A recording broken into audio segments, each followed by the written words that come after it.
ओम सभी को नमस्ते जी। गत श्रृंखला में हमने अयोध्या नगरी का वर्णन जाना। अयोध्या नगरी किस प्रकार की थी, कैसे वहाँ के लोग हैं, कैसे उनके पास साधन संसाधन हैं, समृद्धि से परिपूर्ण हैं। इसी श्रृंखला को आगे बढ़ाते हुए चलते हैं। स्वकर्म निरता नित्यम ब्राह्मणा विजितेन्द्रियाः दानाध्यक्षशीलाश्च संयताश्च प्रतिग्रहे। अयोध्यावासी ब्राह्मण अपने नित्य कर्मों में तत्पर, जितेंद्रिय, दानी और अध्ययनशील थे। ब्राह्मण केवल दान लेता ही नहीं, देता भी है। ब्राह्मण के मुख्य 6 कर्म यही हैं: दान देना, दान लेना, वेद का पढ़ना, वेद का पढ़ाना, यज्ञों का करना, यज्ञों का कराना। नास्तिको नानृति वापि न कश्चित बहुश्रुतः नासूयको न चाशक्तो न विद्वान विद्यते क्वचित। अयोध्या में कोई भी व्यक्ति नास्तिक नहीं है, अर्थात प्रत्येक व्यक्ति ईश्वर की उपासना करने वाला है। क्योंकि यथा राजा तथा प्रजा, जैसा राजा होगा वैसी प्रजा होगी। आज हमारे राजपुरुष राजा हवाई जहाज पर नींबू मिर्ची टांग रहे हैं, हवाई जहाज के पहिए के नीचे नींबू फोड़ रहे हैं। इससे क्या समाज में संदेश जाएगा? अविद्या बढ़ेगी। आज हमारे राजा मंदिरों में जाकर मूर्ति के नीचे नतमस्तक हो रहे हैं, लेट रहे हैं। आम जनता क्या सीखेगी? वही सीखेगी। राजा कह रहा है कि थाली बजाओ, चम्मच बजाओ, कोरोना भाग जाएगा। जनता क्या सीखेगी? राजा यदि ये कहे कि प्रत्येक घर में यज्ञ करो, कोरोना भाग जाएगा, तो घर घर यज्ञ होने लगेंगे। लेकिन नहीं कह सकते, क्योंकि वहां तुष्टीकरण करना है, उन्हें वोट बैंक का ध्यान रखना है। तो वहां पर कोई ऐसा राजा उस राज्य में व्यक्ति नहीं है जो जितेंद्रिय ना हो, अध्ययनशील ना हो। कोई नास्तिक नहीं, कोई असत्यवादी नहीं, सब सत्यवादी हैं। अल्पश्रुत कम पढ़ा लिखा कोई नहीं, सब वेद शास्त्रों के ज्ञाता हैं। पर निंदा प्रिय, असमर्थ और अशिक्षित नहीं है। कोई एक दूसरे की निंदा, चुगली, बुराई नहीं करने वाला है। और सब सामर्थ्यवान हैं, ज्ञान से, धन धान्य से, शरीर से, शक्ति से। कोई भी अशिक्षित नहीं है। ना संग विदत्रास्ति नाव्रतो ना सहस्रदाः न दीनः क्षिप्त चित्तो वा व्यथितो वापि कश्चन। उस नगरी में वेद के 6 अंगों को न जानने वाला। वेद के 6 अंग कौन से हैं? शिक्षा, व्याकरण, कल्प, निरुक्त, छंद और एक और है। 6 अंग है: शिक्षा, व्याकरण, कल्प, छंद, ज्योतिष और निरुक्त। 6 अंग हैं। प्रत्येक व्यक्ति इनको जानता है। अर्थात जो पठन पाठन की विधि है वो सबके लिए एक समान है, तो सब जानेंगे ही।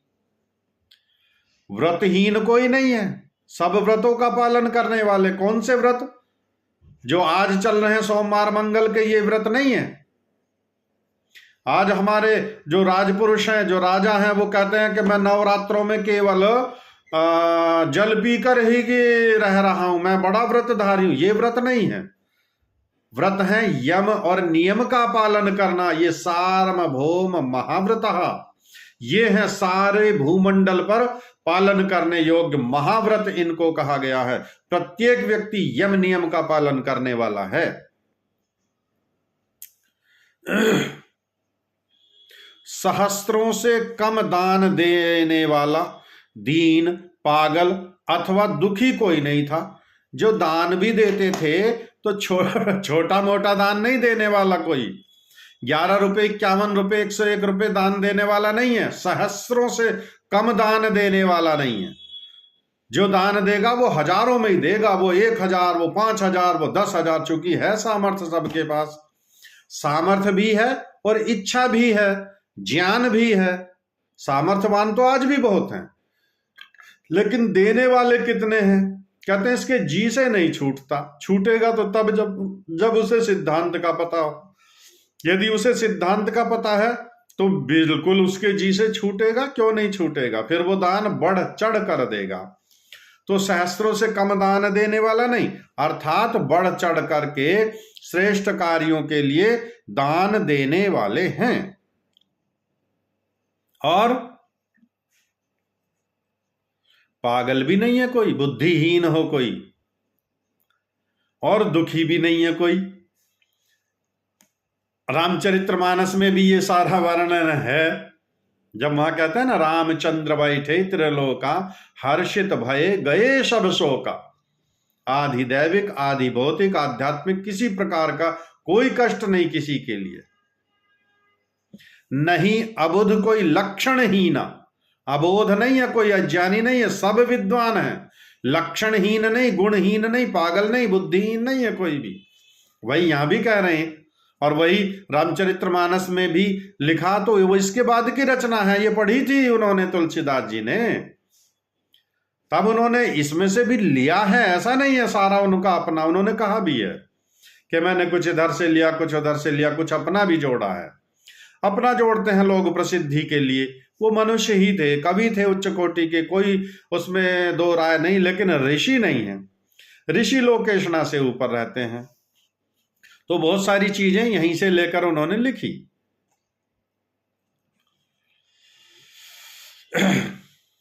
दीर्घायुषो नराः सर्वे धर्म सत्यम च संसिताः सहिताः पुत्र पौत्रैश्च नित्यम स्त्रीभिः पुरोत्तमे। अयोध्यावासी सभी जन दीर्घायु वाले थे, कोई अल्प मृत्यु वाला नहीं था। और वेद में इसकी आज्ञा है, वेद में प्रार्थना है। हम परमपिता परमात्मा से प्रार्थना करते हैं कि हम अल्प मृत्यु में, अल्प काल में, अल्प आयु में मृत्यु का ग्रास ना बने। धर्म और सत्य का आश्रय लेने वाले पुत्र पौत्र और स्त्रियों से भरे पूरे थे।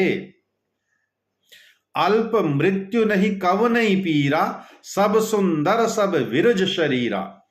ये तुलसीदास जी भी तो लिख रहे हैं, यहीं से लेकर के तो लिख रहे हैं कि कोई अल्प मृत्यु में मरने वाला नहीं है, अल्प आयु में कोई मरने वाला नहीं है। और सबके शरीर वज्र के समान कठोर, बलवान, सुंदर, सुशिक्षित, सुदृढ़ हैं सब, धन धान्य से परिपूर्ण हैं सब। क्षत्रम ब्रह्म मुखम चासी द्वैषाः क्षत्र मनुव्रताः शूद्राः स्वकर्म निरता स्त्रीन वर्णानुपचारिणः। वहां के क्षत्रिय गण ब्राह्मणों की आज्ञा के अनुकूल चलने वाले हैं, वैश्य क्षत्रियों के अनुवर्ती और शूद्र अपने धर्म में लगे हुए, तीनों वर्णों की सेवा करने वाले थे। अर्थात ब्राह्मण, क्षत्रिय, वैश्य और शूद्र, चार प्रकार की ये वर्ण व्यवस्था है। और इस वर्ण व्यवस्था का पालन करने वाले सभी लोग थे। सब नर करहि परस्पर प्रीति, चलहि स्वधर्म निरख श्रुति नीति। स्वधर्म अर्थात अपने अपने धर्मों का सब पालन करने वाले हैं। ब्राह्मण का धर्म क्या है, क्षत्रिय का धर्म क्या है, वैश्य का धर्म क्या है, शूद्र का धर्म क्या है।